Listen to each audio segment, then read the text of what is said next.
नमस्कार दोस्तों, स्वागत है आप सबका। दोस्तों, आप भी आजकल पौधे ला रहे होंगे, कटिंग से लगा रहे होंगे। तो मैं आज आपके साथ ऐसे पौधे शेयर करूंगी जो मानसून में इस टाइम पे अगर आप जुलाई से लेकर आते भी हो ना नर्सरी से जुलाई में, और अगर आप कटिंग से भी लगाते हो ना, तो इन पौधों को केयर करने की ऐसे कोई ज़्यादा ज़रूरत नहीं होती। और सबसे खास बात कि ये छोटे छोटे पॉट में भी बहुत आराम से चल जाते हैं। तो आज मैं आपके साथ ऐसे ही पौधे शेयर करूँगी दोस्तों मैं बताऊंगी भी आपको कि वो पौधे मैंने बिल्कुल छोटे छोटे पॉट में लगाए हुए हैं। और ये जो पौधे आपको मैं अब दिखाऊंगी, ये बॉटल के ऊपर के हिस्से में लगे हुए हैं। और ये है बेबी टीयर्स। देखो कितने अच्छे हो रहे हैं और कितने हेल्दी हैं। और आपको पता ही होगा, जो बॉटल का ऊपर का हिस्सा होता है वो कितना, मतलब उसमें इतनी ज़्यादा जगह नहीं होती है। तो काफ़ी टाइम से मेरे पौधे ये इसमें लगे हुए हैं। यहाँ पे सीडम की एक वैरायटी है और ये इसे 2 साल हो गए इस वाले को। ये बेबी टीयर्स तो मैंने अभी लगाया था जब वीडियो डाली थी, लेकिन ये लगे हुए काफ़ी टाइम हो गया है। यहाँ पे जेट तो खैर छोटे छोटे पॉट में बहुत आराम से हो ही जाता है और छोटी सी कटिंग से हो जाता है, और इसको लगाना भी बहुत आसान है। तो जितने भी पौधे मैं आपको बता रही हूँ ना, उन्हें लगाना बहुत ही आसान है। और यहाँ पे ये जो है वैंडरिंग जू, इसकी जड़ें भी बहुत ज़्यादा गहरी नहीं होती। और इस टाइम पे दोस्तों एक खास बात ये होती है कि सभी पौधों में ना एरियल रूट्स बन रही होती है, तो आपको ज़्यादा मेहनत भी नहीं करनी होती है। और सारे ये बॉटल के ऊपर के हिस्से हैं। तो ये देखो मतलब कितने अच्छे चल रहे हैं। और मैं आपको बता देती हूँ कि मैंने तो ऐसे पौधे भी लगाए हुए हैं जो बहुत ज़्यादा बड़े बड़े हो जाते हैं। और हमारे यहाँ इस समय मौसम बिल्कुल ऐसा हो रखा कि बहुत ज़्यादा बारिश आने वाली होगी। तो मैंने यूका भी लगाए हुए हैं दोस्तों। तो देखो कितने मतलब अच्छे हो रहे हैं। स्पाइडर प्लांट भी छोटे छोटे पॉट में बहुत आराम से हो जाता है। ये शैम्पू की एक छोटी सी बॉटल है। तो देखो मतलब, और स्पाइडर प्लांट ना अपने बेबी प्लांट से हो जाते हैं। और आपको ऐसे मतलब जो भी इनकी सूखी गली बेकार पत्तियां होती है ना, उनको हटाते रहना चाहिए। तो इस तरीके से। और यहाँ पे क्रैसुला चैन प्लांट, ये तो मेरे बहुत ही छोटे छोटे पॉट में भी लगा हुआ है। ये मैं आपको आगे भी दिखाऊंगी। और यहाँ पे देखो ये कितना अच्छा हो रहा है मेरा। ये ब्रोकन हार्ट है और ये 1 लीटर की कोल्ड ड्रिंक की बॉटल होगी, उसमें ये मतलब काफ़ी अच्छा हो रहा है। ये कितना अच्छा ग्रोथ कर रहा है। और ये मैंने कटिंग से ही लगाया था, तो काफ़ी अच्छा हो रहा है। यहाँ पे मैंने शूज़ में भी लगाए हुए हैं ये। तो ये भी, इनकी तो मैं कोई केयर भी नहीं करती। और ये जो है बॉर्न स्टार कैक्टस, ये छोटे छोटे पॉट में भी बहुत आराम से हो जाता है दोस्तों ये है क्रैसुला चैन प्लांट। देखो ये ना ढक्कन है, ढक्कन में लगाए हुए हैं। तो कितने हेल्दी हैं और शायद इन्हें 2 साल हो गए हैं लगाए हुए। तो ये पौधा छोटे छोटे पॉट में भी बहुत आसानी से हो जाता है।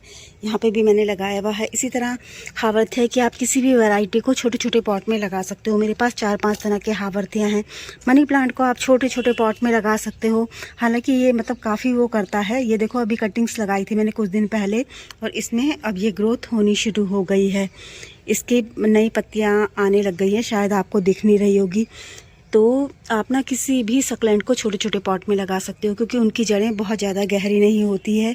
ये देखो वेरीगेटेड जेट प्लांट है, इसको भी मैंने छोटे छोटे पॉट में लगाया हुआ है।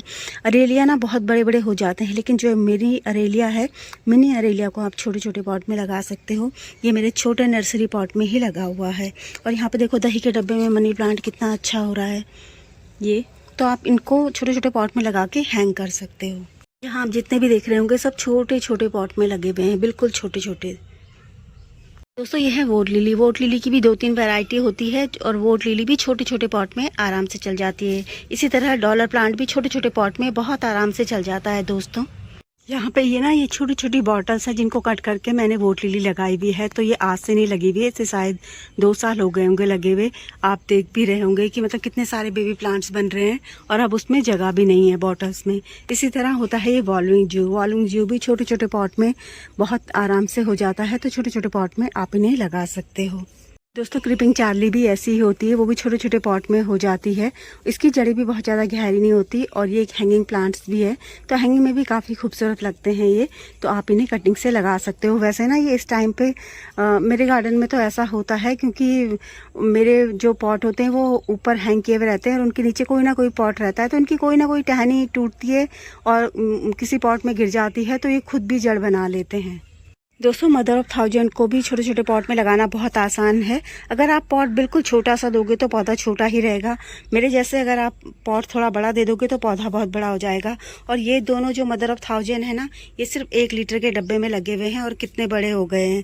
अगर ये पीछे नहीं होते ना तो ऐसे लुढ़क जाते हैं। जैसे आजकल बारिश वगैरह आ रही है तो उसमें थोड़ा तूफान वगैरह भी आ रहा है ना, पर इनके आगे काफ़ी सपोर्ट है, तो इसलिए लुढ़क नहीं पा रहे हैं। तो वरना आप देख लो कितने छोटे पॉट में लगे हुए हैं। दोस्तों कुछ कैक्टस भी ऐसे होते हैं जो छोटे छोटे पॉट में हो जाते हैं। ये आपको जितने भी दिख रहे होंगे 1 लीटर के डब्बों में ही लगे हुए हैं सारे यहाँ पे। और यहाँ पे देखो ये मैंने बॉटल कट करके लगाए हुए हैं, कितने हेल्दी हो रहे हैं। जगह ही नहीं मिल रही उनको कहीं पे बढ़ने के लिए, ये देखो इस तरीके से।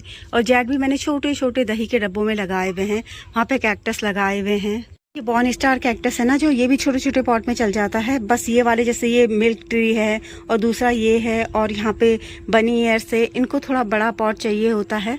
और वो देखो वो मतलब लुढ़क गया है और वो मुझसे संभाला नहीं जा रहा है। और वो दिख रहे होंगे आपको कि मैंने गमले तिरछे करे हुए हैं ना, तो उनमें ना पानी भर गया था बहुत ज़्यादा, और उनके नीचे ट्रे भी है और यहाँ पे मतलब जाने का रास्ता नहीं है, तो मैं उसको कर भी नहीं पा रही हूँ क्योंकि ना इधर से जा रही हूँ तो कांटे चुभ रहे हैं। दोस्तों कॉलेज भी छोटे छोटे पॉट में हो जाते हैं और आपको मतलब शायद दिख नहीं पा रहा होगा। तो ये कटिंग ना मैंने अभी लगाई थी, जब मैंने अभी वीडियो डाला था कॉलेज का, आप चेक कर सकते हो। तो इसमें ना जड़ें बन गई हैं, यहाँ देखो कितनी जल्दी जड़ें बनती हैं इसमें। और मेरे कॉलेज मैंने यहाँ पे 1-1 लीटर के डब्बे में लगाए हुए हैं, छोटे छोटे पॉट में लगाए हुए हैं। तो कितने हेल्दी हैं ये, आप चाहो तो लगा सकते हो। और ये देखो अगर आपको कहीं कॉलेज की कटिंग मिल जाती है तो आप तुरंत लाएं, तुरंत लगाएं दोस्तों। इसको मैंने अभी कुछ दिन पहले ही लगाया था और जड़ें बन गई हैं, इसमें सफ़ेद सफ़ेद जड़ें दिख रही हैं। दोस्तों ये टर्टल वाइन बहुत ही जल्दी अपनी जड़ बना लेती है और इस समय इसमें बहुत ज़्यादा एरियल रूट्स आई हुई हैं। तो आपको इसे तो किसी हैंगिंग पॉट में ही लगाना होगा। और यहाँ पे है ये टेंगल हार्ट। टेंगल हार्ट को भी आपको किसी हैंगिंग पॉट में लगाना होगा, क्योंकि ये भी मतलब छोटे छोटे पॉट में हो जाता है और इसकी जड़ें भी बहुत ज़्यादा गहरी नहीं होती। बस आपको कोई हैंगिंग पॉट का चुनाव करना होगा इसके लिए। दोस्तों यह खूबसूरत सी है, देखो कितने सुंदर रंग हैं इनके, तो आप इन्हें भी लगा सकते हो। और यह है सिंगोनियम की डॉफ वैरायटी, तो आप चाहो तो आप इन्हें भी लगा सकते हो। देखो यहाँ कीड़ों ने मेरे पत्ते काट दिए हैं। और ये डॉफ वैरायटी के स्नेक प्लांट हैं, आप इनको भी लगा सकते हो, ये होंगे डिवाइड करके। दोस्तों मेरी दी हुई जानकारी अगर आपको थोड़ी भी अच्छी लगी हो तो प्लीज़ वीडियो को लाइक ज़रूर करें।